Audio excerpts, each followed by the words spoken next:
I think what we look for is freedom with responsibility. In other words, there's no requirement to do anything at a certain time, but we like to feel that we're responsible to the total performance. And of course it requires a certain kind of musician, and I think exceptional musicians.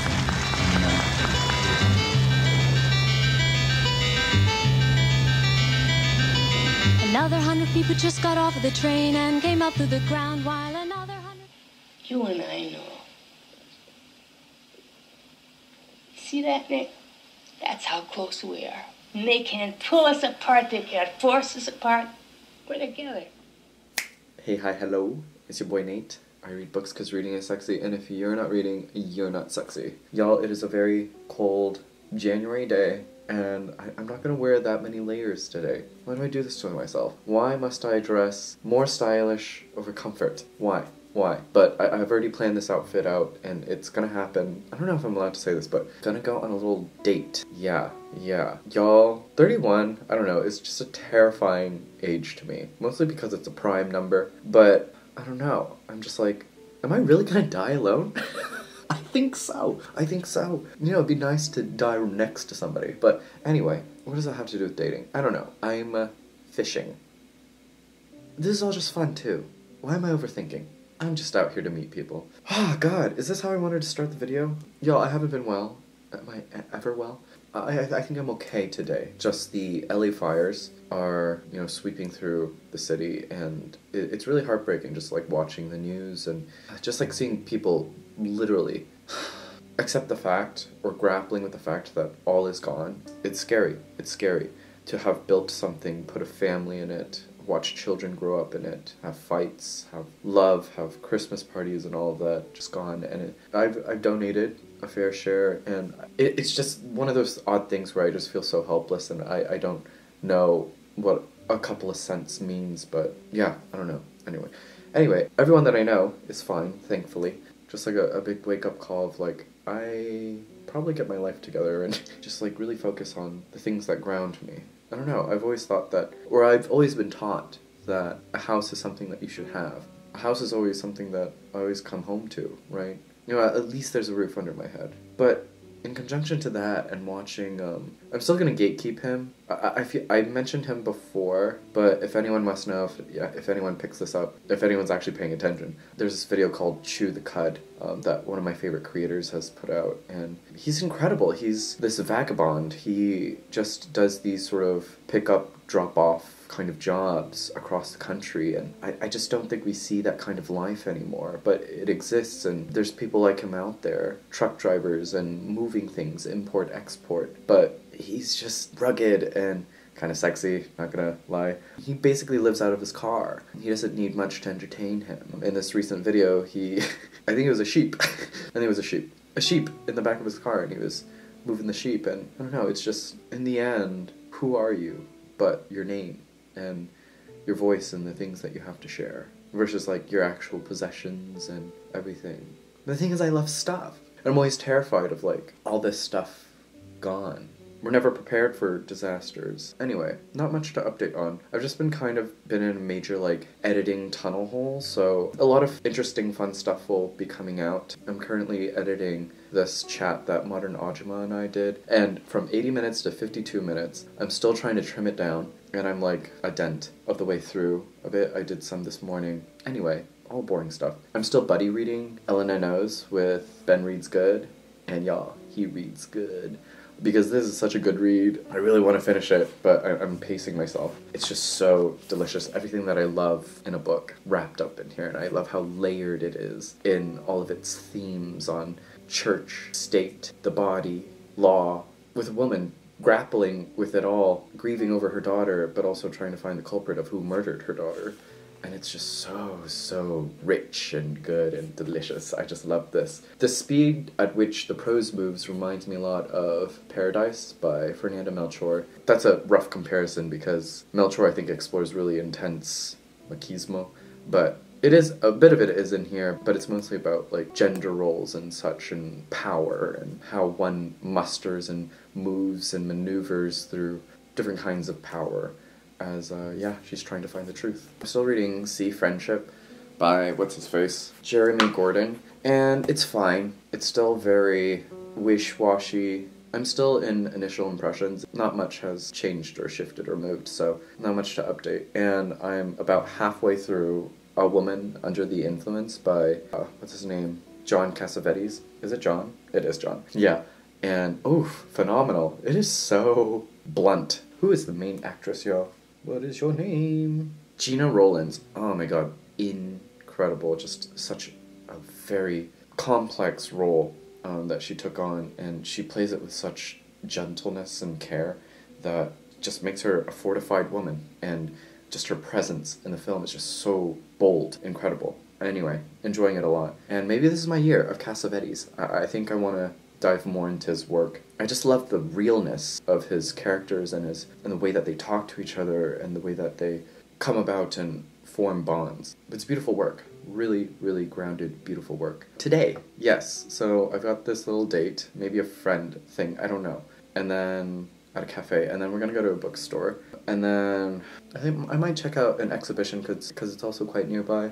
Later, I'm gonna have dinner with some friends and maybe go out. Not sure if it'll be till 6 a.m., but yeah, should be good. That's all I want to say before I drag this on for too long, because editing that video right now, I'm just like, God, why do I talk so much? Why? I'm a yapper. So I'm gonna stop here. Alright. Follow along. Love ya. Intellectually, you couldn't manipulate yourself fast enough intellectually to play. I mean, jazz is a certain process that's not an intellectual process. You use your intellect to take apart the materials and learn to understand them and learn to work with them.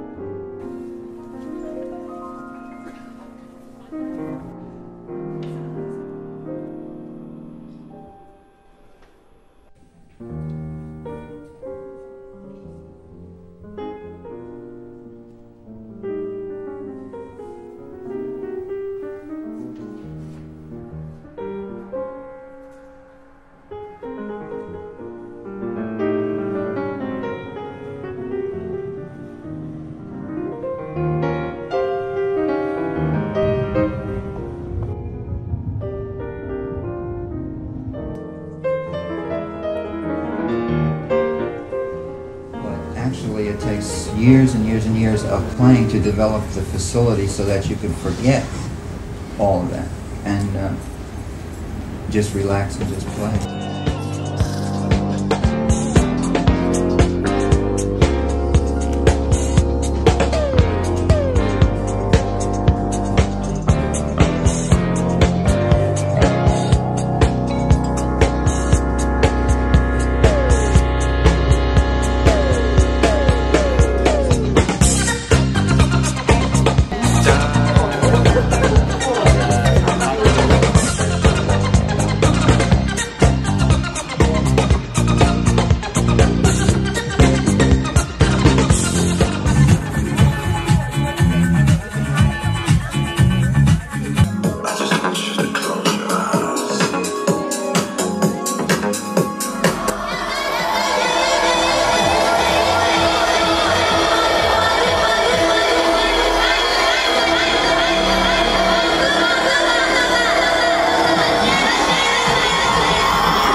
You play for yourself first, of course. You know, you're the primary audience for yourself, and I just don't like to hear superfluous things, and I hope there aren't too many elements that are superfluous in what I do. You know, there probably are many, but but I don't like obvious embroidery.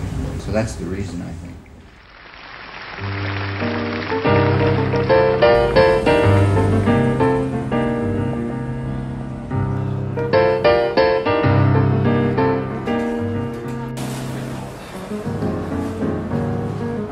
Abu.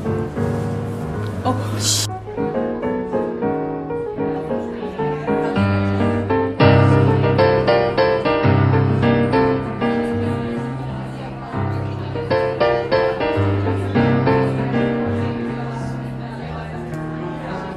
If you brought any books that are still left over, if you could sadly take them home, because I don't want to take home read books.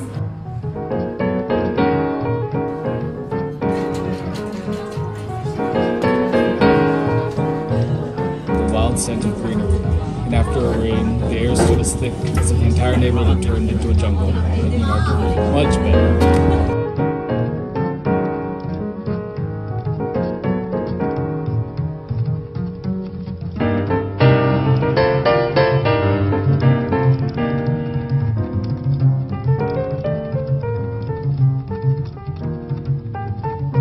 I do like to state things as clearly as I can, as concisely as I can. I don't like to make people work hard to understand what I'm doing, or myself either. If you can say it easy, why make it hard?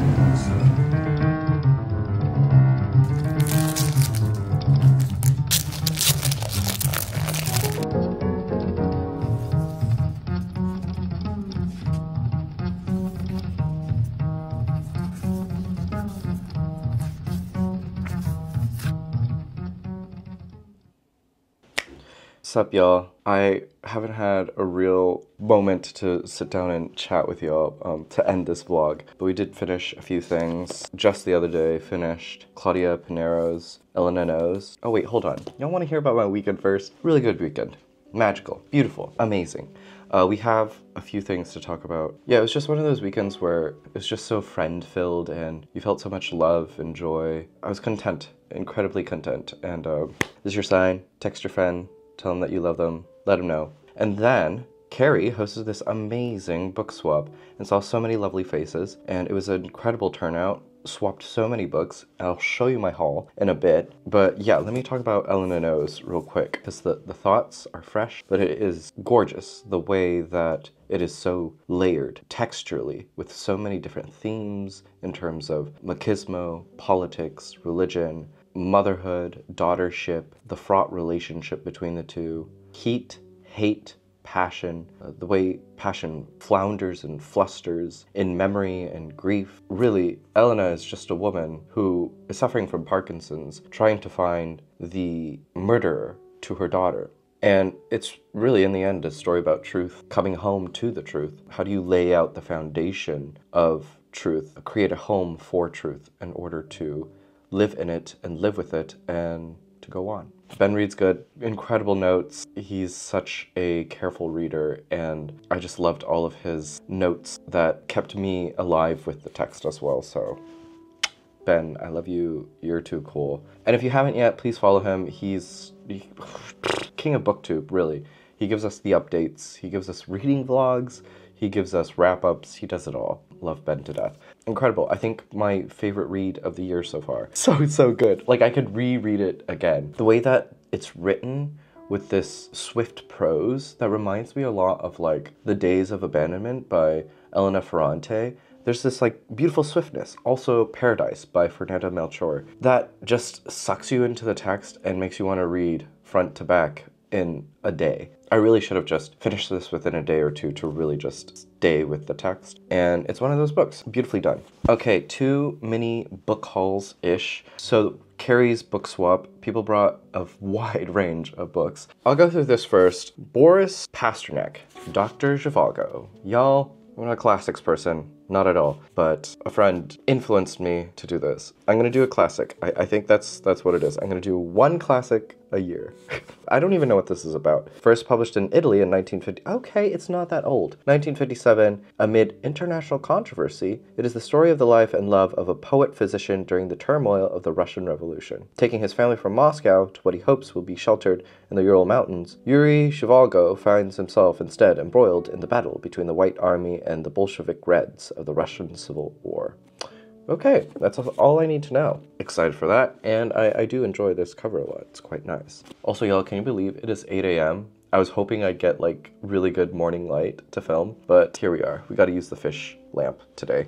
Okay, so I got this at Kyobo, and then I did the book swap, and I picked up some books. I did pick up a copy of Intermezzo by Sally Rooney, which I do not have with me because I lent it to a friend. I felt like I needed a paperback physical copy, but I was like, you know what? I'm not gonna reread this anytime soon. Let me just pass it off to a friend. Give it to someone in need. He was needy. He has needs. Let's go through these. Y'all remember I talked about The Old Man and the Sea, right? I don't have my cute vintage copy, but I do have this copy. It is the Vintage Classics copy, and it's not terrible. I was like, you know what? Let's do it. Let's do Hemingway. I just gotta fix myself and get to more of his work. So here we are with this. The Old Man and the Sea, set in the Gulf Stream of the coast of Havana. Hemingway's magnificent fable is the tale of an old man, a young boy, and a giant fish. Is that good enough for y'all? Really, I just want to read this because I'm curious to see what Didion has picked up from Hemingway's prose and incorporated into her own. It's really more so research on my end as a writer, so looking forward to this.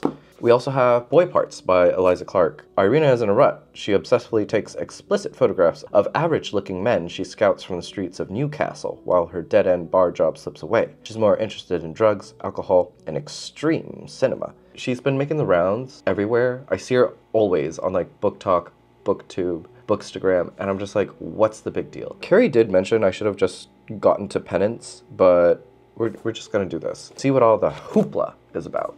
If anyone's read this, let me know your thoughts. I would be curious to know. Oh, look at this. This was for free at the book swap. The Premonition by Banana Yoshimoto. Seeing this like everywhere, gobsmacked by the cover. It is gorgeous and it's foiled a bit, so it has this like very luxurious, luminous quality to it. I was like, you know, I turned to the back and there it is, the price tag, and it says $20.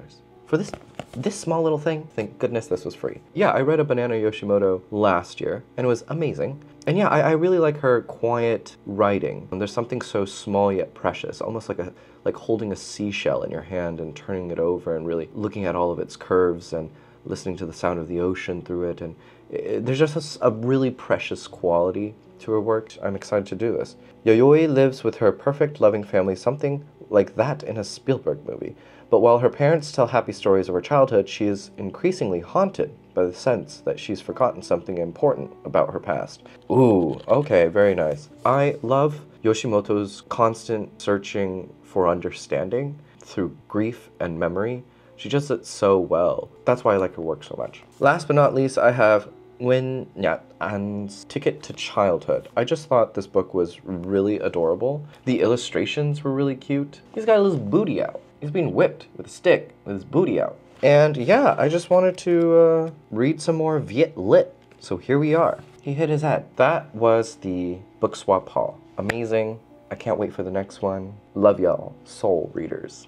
And then, when I was in LA, I totally forgot to show you my haul. There just wasn't enough time to do everything that I wanted to do. So I just like stuffed all these books without thought and put them in a box and shipped them to myself. But let's go through these. I am not going to pronounce that name, but it is by A.T. It's called Purity. It's a collection of short stories. I got this at, what is it called? My favorite bookstore. Skylight Books in LA. Takes the reader through cities and suburbs, apartments and streets to find characters struggling to survive in modern society. I just loved the design of this. I think it's the first short story that appears literally on the cover of the book. And actually, if you needed to know, for my novella, I had the same sort of idea. Engage the reader immediately with the novel, with the text, by just having the physical text on the cover. Anyway, it all starts with the voice. I'll kick your teeth in. Then I see the man. He is walking up the gangway of the bus. He moves forward, spitting out threats. I'm standing by the door next to a buggy. Amazing. It feels just so electric, alive, and very much pedestrian in the sense that I'm in a city, I'm in the hustle and the bustle of it, and it's violent, it's scary, it's confrontational, and how will I survive? That's what I'm getting, and I'm excited to do this. I also got Paul Hoover's Saigon, Illinois. I don't even know if Saigon is an actual city in Illinois. Someone let me know. Classified as a conscientious objector by his draft board in Malta, Indiana, Jim Holder sets out for Chicago to perform alternative service to his country at a large municipal hospital. Municipal? I can't read, y'all. What's going on? Anyway, I just was captivated by this because Saigon was in the title. Yeah, I just really like these vintage contemporary covers. They're just like the perfect paperback, and I just love how surreal the covers are sometimes. I believe this is like a war novel set in suburban Americana. I literally just got this because of the cover, but it's called Johnno by David Malouf. Look at that. Gorgeous, isn't it? With a poet's eye for fine detail, Malouf has written a rare, sparkling evocation of an Australian boyhood in the 40s, of the pubs and brothels of the 50s, and the years away overseas. That's all I needed to know. I quickly checked the Goodreads reviews for this, and high reviews. Finally have Black Swans by ya homegirl, Eve Babitz, with the big old tits. I like Babitz. I feel like a lot of people enjoy this one. I just kind of want to get through all of Babitz's works. What is it, Eve's Hollywood or Hollywood's Eve that I have to do, as well as I Used to Be Charming, and then I'll have completed her oeuvre. I believe this is a little more somber. This is her sober years, and yeah, can't wait to get to it. Last but not least, have Elevator in Saigon, but it's translated by Nguyễn An Ly. This is about a Vietnamese woman living in Paris. She returns to Saigon for her estranged mother's funeral. Her brother had recently built a new house there, including what was rumored to be the first elevator in a private home in the country. But days after moving in, their mother mysteriously fell down the elevator shaft, dying in an instant. Viet lit, here we go. Want to know what's out there. So I picked this up. Was just entranced by the cover as well. Anyway, I have to go poo-poo now, in case you needed to know. Thanks for hanging out this vlog around. Yeah, thank you always for being so cool. Y'all cool cats out there. As always, be well, do good work, keep in touch. It's sort of a feeling, I think, a melodic feeling, or just to say a certain kind of a thing, to try to maybe show somebody something through music, even show myself something, because as I've discovered in myself, it's been a revelation, to maybe reveal something to someone else through the music.